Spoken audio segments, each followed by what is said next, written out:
Iniciemos então os estudos com relação à pressão máxima de vapor, pessoal. Tá? É um conteúdo absolutamente necessário para a gente entender as propriedades coligativas. Muito bem. Então vamos lá.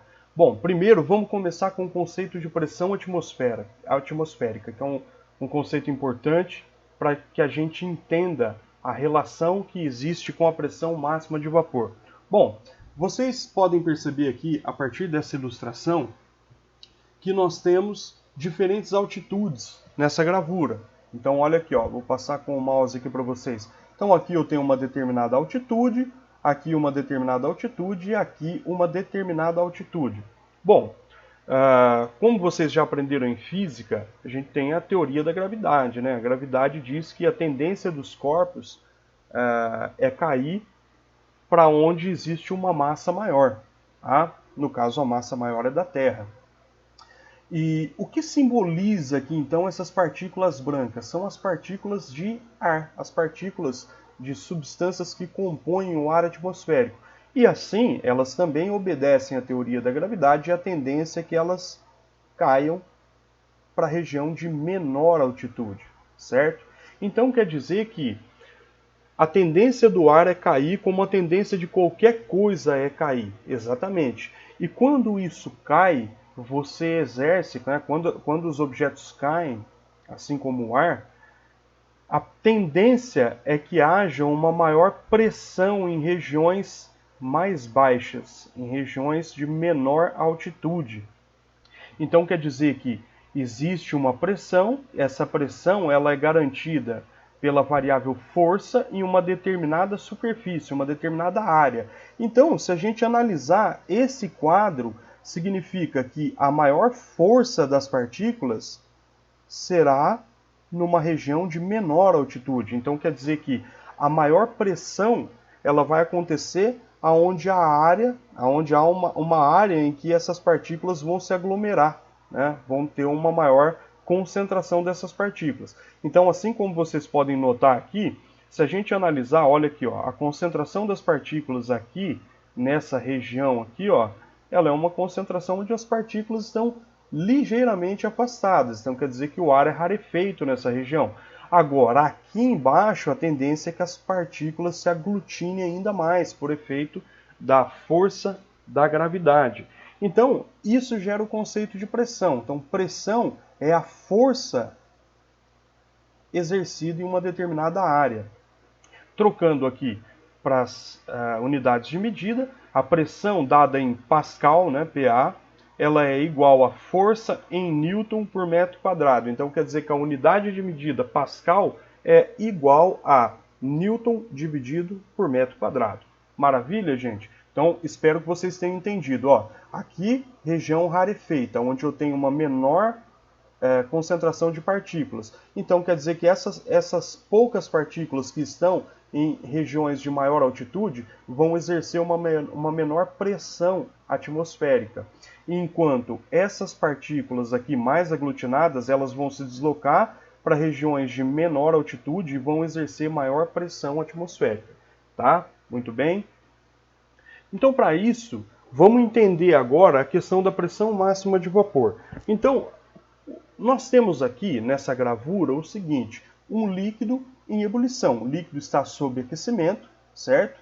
E ele entra em processo de ebulição. Então, o que é esse processo de ebulição? É um processo de aumento de temperatura, as partículas começam, à medida com que elas vão ganhando a energia térmica, né, o calor, essas partículas elas vão saindo de uma situação que elas estão mais estacionárias, vão para uma situação onde elas vibram e daqui a pouco elas estão vibrando muito. Ou seja, a temperatura nada mais é do que a medida, ou seja, a característica de estarem numa vibração muito intensa. Então, medir temperatura significa indiretamente medir a vibração das partículas. E essas partículas, elas chegam a um momento que elas começam a vibrar tanto, que elas começam a entrar num grau de liberdade entre as espécies que elas mudam o seu estado físico. Então vejam aqui, ó, bolhas de ebulição estão acontecendo aqui. Essas bolhas, essa agitação dentro da parte interna da bolha é tão grande que ela acaba rompendo a pressão atmosférica.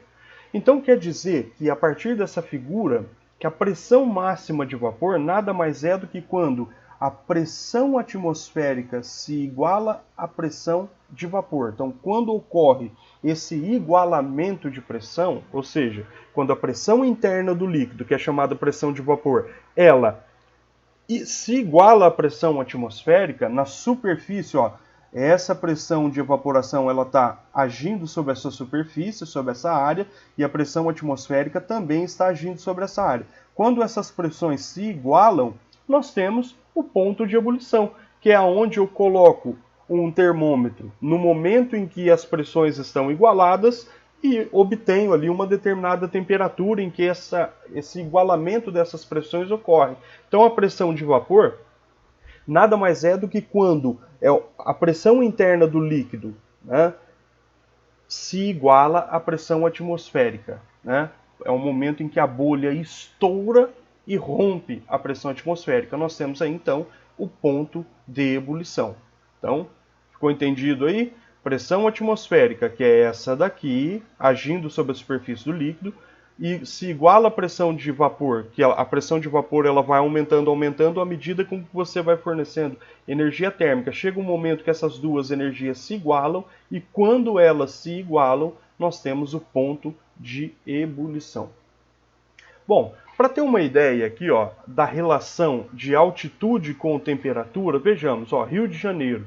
Rio de Janeiro está na altitude zero, ou seja, em nível do mar, né? 0 metros acima do nível do mar. Então ela está em nível do mar. A temperatura de ebulição da água é de 100 graus Celsius. Note que em nível do mar, a quantidade de partículas que existem é muito grande. A cidade de São Paulo, por exemplo, está a 750 metros acima do nível do mar. Então quer dizer que a pressão atmosférica em São Paulo é menor comparada ao Rio de Janeiro.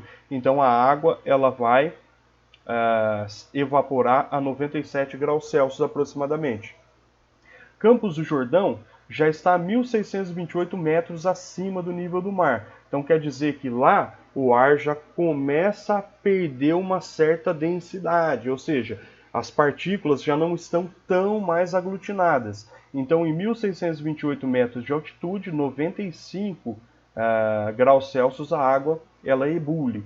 A cidade do México, 2.240 metros acima do nível do mar, a água ferve a 92. La Paz, 3.600 metros acima do nível do mar, 88 graus. Monte Kilimanjaro, 5.895 metros, a água já ferve a 82. E no Everest, 8.848, quase 9.000 metros, aí, a água ferve a 70 graus Celsius. E isso só reforça o que eu falei aqui, ó. Então, quanto maior a altitude, né, menor a pressão atmosférica. Se a pressão atmosférica é menor, quer dizer que vai ficar mais fácil da minha pressão de vapor romper a pressão atmosférica, certo? E aí eu tenho esses valores aqui. Bom, relações importantes aqui, pessoal. Ó, vamos prestar bastante atenção aqui para a gente entender as relações entre as pressões. Então, vamos lá. A pressão de vapor é aquela que é a pressão interna do líquido, certo? E o ponto de ebulição nada mais é do que quando a pressão de vapor se iguala à pressão atmosférica. Então temos, ó, quanto maior a pressão de vapor, menor será o ponto de ebulição. Sabe por quê? Porque se a pressão de vapor for extremamente elevada, ela vai ser muito volátil, ela facilmente evaporará, certo?